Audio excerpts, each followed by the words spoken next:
Morning.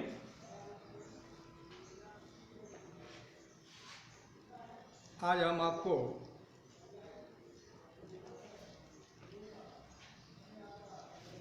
गणित में बहुपद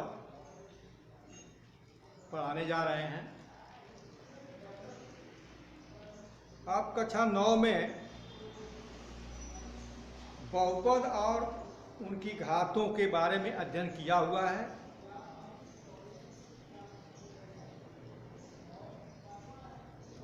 तो बहुपद कहते किसे हैं? जिस बीजीय पदों में एक ही चर राशि हो और उसकी घात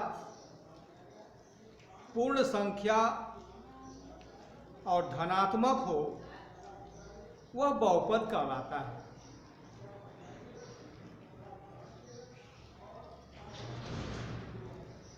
तो विभिन्न घात वाले बहुपद जो होते हैं, जिसमें पहला है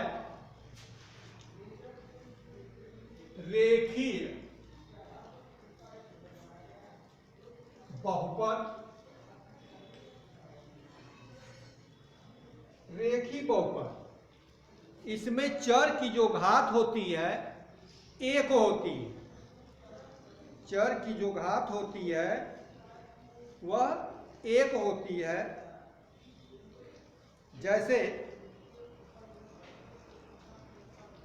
px बराबर ax plus b। px x चर में एक बहुपद है जहां आप x की घात एक देख रहे हैं।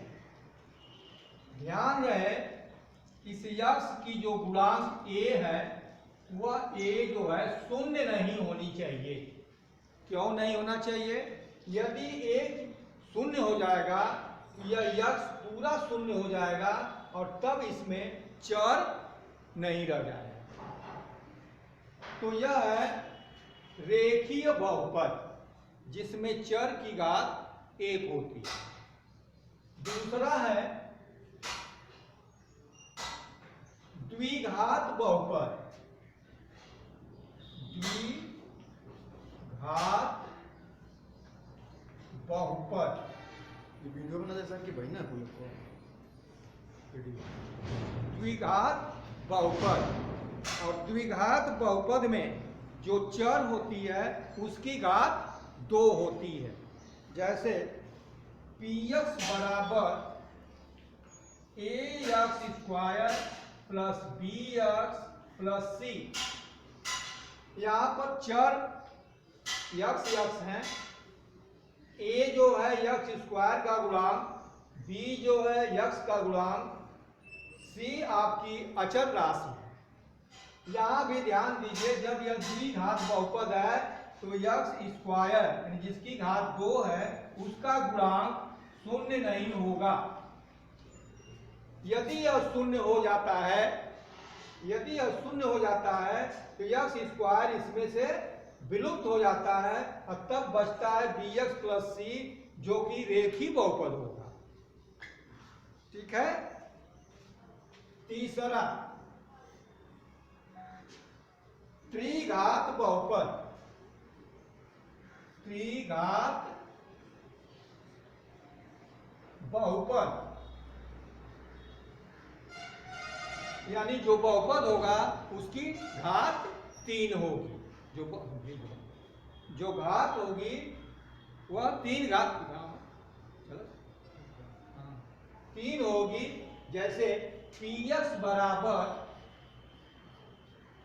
ax cube plus bx square plus cx plus d। ध्यान रहे, जो 3 घात बहुपद है उसमें 3 घात वाले का गुणांक शून्य नहीं होना चाहिए, अर्थात a not equal to 0। a not equal to 0। इसी तरह 4 घात वाले बहुपद भी हो सकते हैं और n घात भी हो सकती हैं।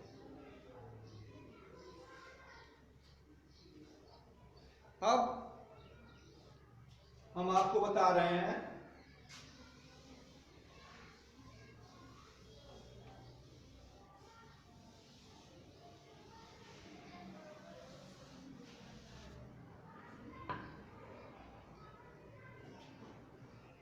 दिए गए बिंदु पर बहुपद का मान, दिए गए बिंदु पर बहुपद का मान,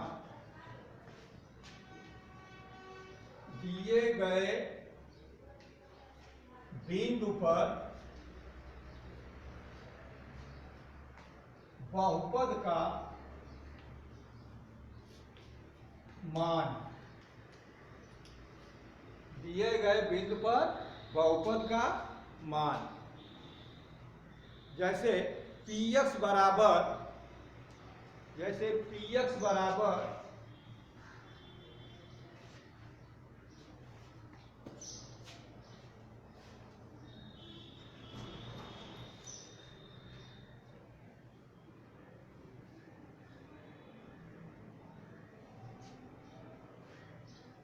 to x square plus 3x plus 5,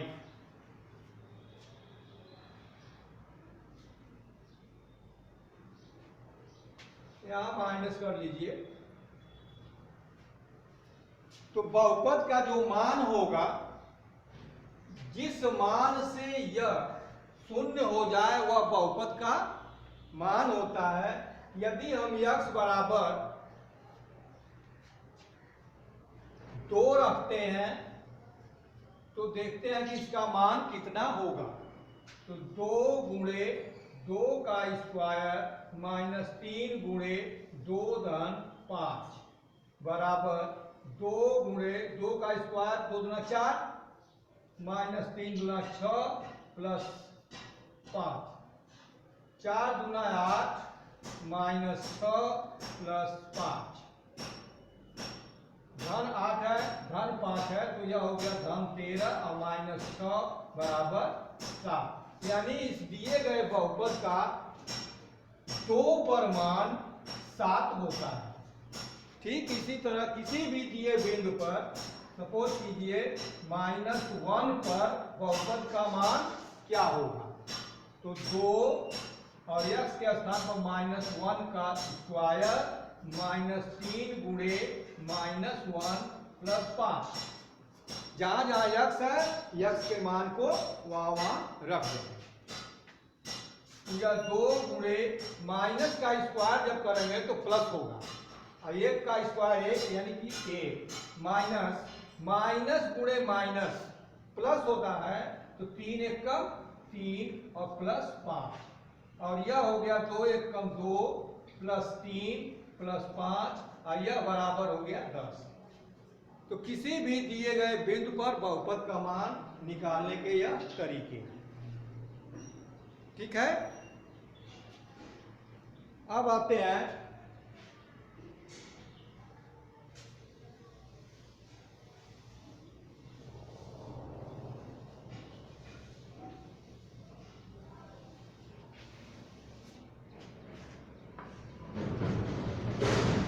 बहुपद के शून्य, बहुपद के शून्य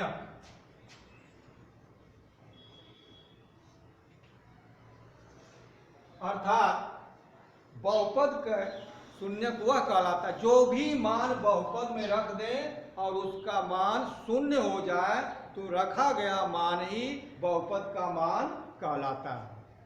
सपोज करिए px बराबर x square minus 2x minus 3, x का जो भी मान इस बहुपद को शून्य कर देता है वही मान बहुपद का मान कहलाता है। सपोज करिए p बराबर 3 यानी x बराबर 3 रखेंगे तो यह 3 का स्क्वायर माइनस 2 गुणे 3 माइनस 3 बराबर 3 तिरिके 9 माइनस 2 तिहाई 6 माइनस 3 बराबर 9 माइनस 6 माइनस 3 माइनस 9 और यह बराबर 0 हो गया। अतः इस बहुपद का मान 3 कहलाएगा। अब चूंकि एक बात ध्यान रहे, जब यह द्विघात बहुपद है तो कम से कम इसके बहुपद के मान 2 अवश्य होंगे। एक तो आपका 3 निकल गया। अब दूसरा मान सपोज कीजिए मान p -1 रखते हैं तो -1 का स्क्वायर -2 गुणे -1 -3 और -1 का जब स्क्वायर करेंगे तो +1 होगा। -2 -1 का गुणा करेंगे तो +2 होगा और यह -3। तो यहाँ हो गया 1 और 2 3 और -3। 3 में से 3 घटाएंगे 0 तो बहुपद का मान 0 हो गया। अतः बहुपद के 2 मान एक 3 और एक -1 कहलाता है। तो आज के लिए इतना ही। आप लोग अपनी अपनी पुस्तक से बहुपद का अध्याय पढ़िएगा। और एक बात और है, किसी ने भी आज ऑनलाइन नहीं हुआ है 855 का। यदि आप 855 पर ऑनलाइन होंगे जूम से तो वो और अच्छा लगेगा।